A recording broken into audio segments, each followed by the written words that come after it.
अस्सलाम वालेकुम YouTube family. हम खा रहे हैं बताते मेरी और बात आप भी बन हमारे साथ गई करें है, एंजॉय। तेरी बात करते करते आका जी, तेरी बात करते करते मैं तेरे शहर में आऊं। तेरी नात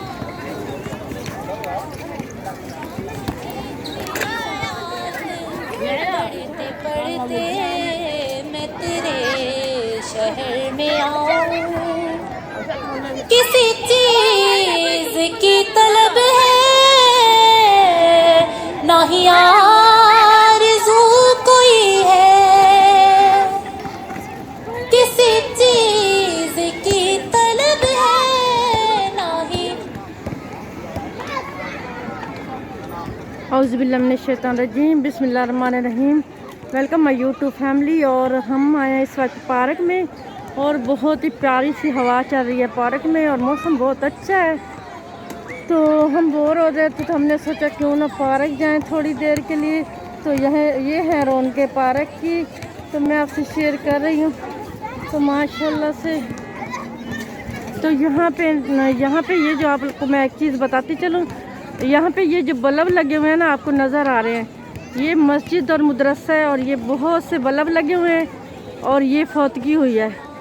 और यहाँ फौतगी का बहुत ही अच्छा निज़ाम है। मैं थोड़ी सी और करीब जाती हूँ, ये आप देखें। तो यहाँ पे क्या निज़ाम है कि मगरिब असर के बाद बल्ब लगा दिए जाते हैं और जिस किसी को भी अफसोस के लिए आना होता है यहाँ पे वो आता है और कुर्सियाँ लग जाती हैं। और जब फ़ौरन ईशा की अज़ान होती है, नमाज़ पढ़ने के बाद खाना दिया जाता है जो कि चावलों के थाल होते हैं, मज़ीद और कोई ज़्यादा नहीं होता। और हर कोई अपनी हैसियत के मुताबिक देता है। कोई दाल वाले चावल देते हैं, ज़्यादातर गोश्त वाले होते हैं, और जो कोई गरीब हो तो वही दाल वाला देता है, वरना ज़्यादातर तो गोश्त वाले ही चावल होते हैं और बहुत लजीज थाल की शक्ल में बने होते हैं। और जितने भी अफसोस के लिए मेहमान आते हैं सब खाना खाते हैं और इशा के बाद 1 घंटे बाद रुखसत हो जाते हैं। यानी कि असर से इनकी फौतगी के लोग आते हैं और इशा तक ख़त्म हो जाते हैं।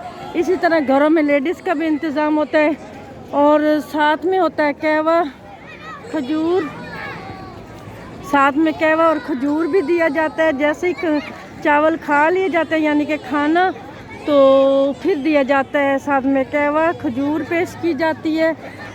तो ये इनके अफसोस के 3-4 दिन होते हैं और एक तरीके से होता है कि हमारी तरह नहीं है पाकिस्तान, इंडिया और बांग्लादेश की तरह कि फौतगी आई है और हज़ारों मेहमान भरे रहते हैं। तो ये इनका टाइम फिक्स होता है, यानी कि तो यहाँ पे ये लोग वॉक भी कर रही हैं लेडीज़।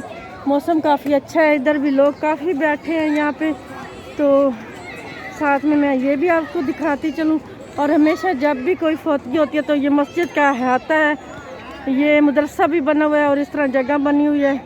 तो यहाँ पे फौतगी का होता है बंदोबस्त और साथ में ये लेडीज़ भी वॉक कर रही हैं क्योंकि मौसम अच्छा है, अभी गर्मी नहीं पड़ी।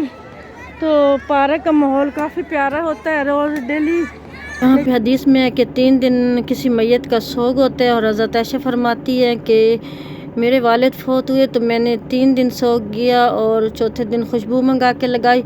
औरत के लिए जायज़ नहीं है या किसी भी मुसलमान के लिए 3 दिन से ज़्यादा सोग। हाँ, सिर्फ़ अपने हस्बैंड के लिए 4 महीने और 10 दिन का सोग होता है किसी औरत के लिए। उसके अलावा किसी भी फौतगी का 3 दिन सोग होता है। तो ये था हदीस और इस्लाम में जो फौतगी का होता है। तो यहाँ पे मैंने शेयर किया। तो यहाँ पे बहुत, यहाँ पे नहीं होती जमेरातें 40वें और पता नहीं क्या क्या, वो ज़्यादा नहीं होता। बस 3 दिन ये कुर्सियाँ लगती हैं और लोग अफसोस करके चले जाते हैं। तो ये था यहाँ का फौतगी का हिसाब। और जुमेरातों और 40वें को शायद बिद्दत कहा जाता है। और जितनी मेरी नाक़िस मालूमात है मैंने उतना शेयर किया।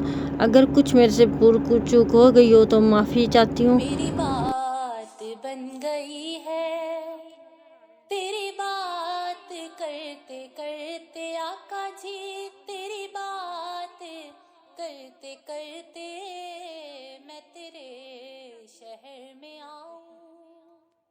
तेरी नात पढ़ते आका जी, तेरी नात पढ़ते पढ़ते मैं तेरे शहर में आऊं। किसी चीज की तलब है, ना ही आरज़ू कोई है। किसी चीज की तलब है, ना ही आरज़ू कोई है। भर दिया है तूने इतना, भर दिया है कशकोल, भरते भरते आका जी कशकोल, भरते भरते मैं तेरे शहर में आऊं। तेरी नात पढ़ते पढ़ते आका जी, तेरी नात पढ़ते पढ़ते मैं तेरे शहर में आऊं। मेरे सोने सोने घर में कभी रौनके अता कर। मेरे सोने सोने घर में कभी रौनके अता कर। मैं दीवानी हो गई हूँ, मैं दीवानी हो गई हूँ तेरी राहत हैं जो बिद्दत वाले काम। तो जुमेरात हो रही है जी, अब 40वां हो रहा है, तो पता नहीं वो क्या क्या होता है, लेकिन यहाँ कुछ पता नहीं चलता कि इसी तरह बल्ब से पता चलता है और बहुत ही अमन से सब कुछ होता है। अफसोस वगैरह भी 3 दिन या 4 दिन। तो ये था हमारा यहाँ की बातें जो मैं शेयर कर रही हूँ आपसे, और मिलते हैं अगले स्टेप में। बाय बाय, अल्लाह हाफिज़। बिस्मिल्लाहिर्रहमानिर्रहीम, अस्सलाम वालेकुम। तो my YouTube family, welcome welcome. और आज हम आपसे शेयर कर रहे हैं हमारे बन गया घर में आज गोभी और इसमें जो वैसे तो ट्रेडिशनल तरीके से गोभी बनाते हैं, और कैसे बनाते हैं एक दिन मैं पूरा भी शेयर कर दूंगी। तो यानी कि मैं कैसे बनाती हूँ वो शेयर करूँगी। हर एक का अपना अपना तरीका होता है। तो पहले तो मैं प्याज फ्राई करके बनाती थी, लेकिन अब मैं ज़्यादातर कोशिश करती हूँ कि हल्के से प्याज फ्राई करके या तो ऊपर से सब कटिंग करके डाल दूँ, या फिर इकट्ठा भी अगर सब्ज़ी में कटिंग करके डाल दें तो सब्ज़ी बहुत मज़े की बनती है, क्योंकि ज़्यादा भूनने की ज़रूरत नहीं होती। तो यहाँ तक हमारा गोभी हो गया तैयार। ठीक है, अब आगे हमने क्या इसमें ऐड करना है, थोड़ा सा मक्खन और मेथी, ये मेथी, और ऊपर से मैं धनिया गार्निश करूँगी। और ये मुझे लगा थोड़ा सा नमक कम है, तो ये थोड़ा सा और मैं नमक डाल देती हूँ। गोभी बहुत नमक पीता है बाद कर। और फिर ये डलेगा ऊपर से ये मेथी, तो ये थोड़ी सी मेथी जाएगी हमारे गोभी को जो ख़ास बनाएगी। और मेरे हस्बैंड को ना ये कुकर वाली हांडी पसंद है। ये हस्बैंड जो मेरे हैं ना, ये रख देते हैं जबकि मसाले वाली हांडी यूज़ करती हूँ, और उसमें पड़ा है हलवा तो एक उसकी भी रीज़न है। तो इसलिए वो कहते हैं ना, पुराने बंदे और पुरानी चीज़ें अच्छी होती हैं। तो ये कुकर में ना अच्छा खाना बनता है, इसमें इसका ना अच्छा है ये वाला जो है मटेरियल।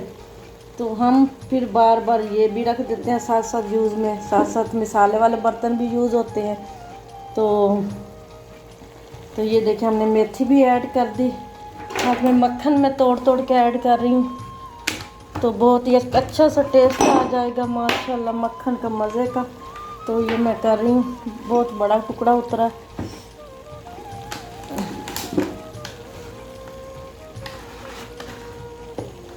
फ्रिज में पड़े मक्खन को भी तोड़ना ना किसी जंग से काम नहीं होता। फ्रिज में पड़ी चीज़ों को निकाल के और एक हाथ से तोड़ना, तो किसी जंग से ये भी कम नहीं होगा। मेथी भी होगी, मक्खन भी फ़िलहाल हो गया। अब हमारी बारी है धनिया की। तो ये धनिया होंगे, ये देखें, ये हमारा हो गया धनिया। ठीक है, और धनिया के बाद ना रोटी आज अभी तो घर में नहीं बनी, तो रोटी मंगाते हैं बाज़ार से। और ज़ोहर का टाइम है, काफ़ी भूख लग रही है। तो चलें जी, हमारा गोभी हो गया तैयार, रोटी के लिए भेजते हैं। और एक दफ़ा थोड़ा सा हिला देंगे हम ये देखें इसको, ये हमारा प्यारा प्यारा सा जो लौका है गोभी का माशाल्लाह से। तो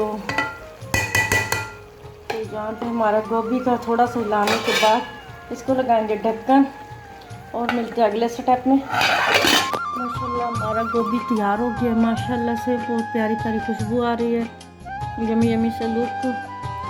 और रोटी तंदूर से मंगाई है और अभी जो है रोटी घर में आज नहीं बनाई थी। तो ये हमारा गोभी का लुक है माशाल्लाह से, बहुत ही मज़े की सालन बन चुकी है और हम खाना शुरू कर रहे हैं। उम्मीद है आज की ये जो गोभी का हमारा सालन है या आपको पसंद आया होगा हमारा क्लिप। तो यहाँ पे हम टेस्ट करते हैं सालन को, शुरू करें रोटी माशाल्लाह से।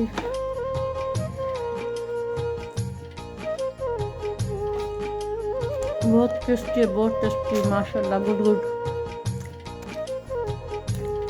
उम्मीद है हमारी आज की ये जो क्लिप है, ये गोभी की जो सब्ज़ी है, आपको हमारा पसंद आई होगी। और फिर मैं मुकम्मल आपसे रेसिपी भी किसी दिन गोभी की शेयर करूँगी। तो यहाँ पे करते हैं अल्लाह हाफिज़। हम खाते हैं खाना, आप भी खाएं, या हमारे साथ खाना तो हमारे साथ खाएं। Bye bye.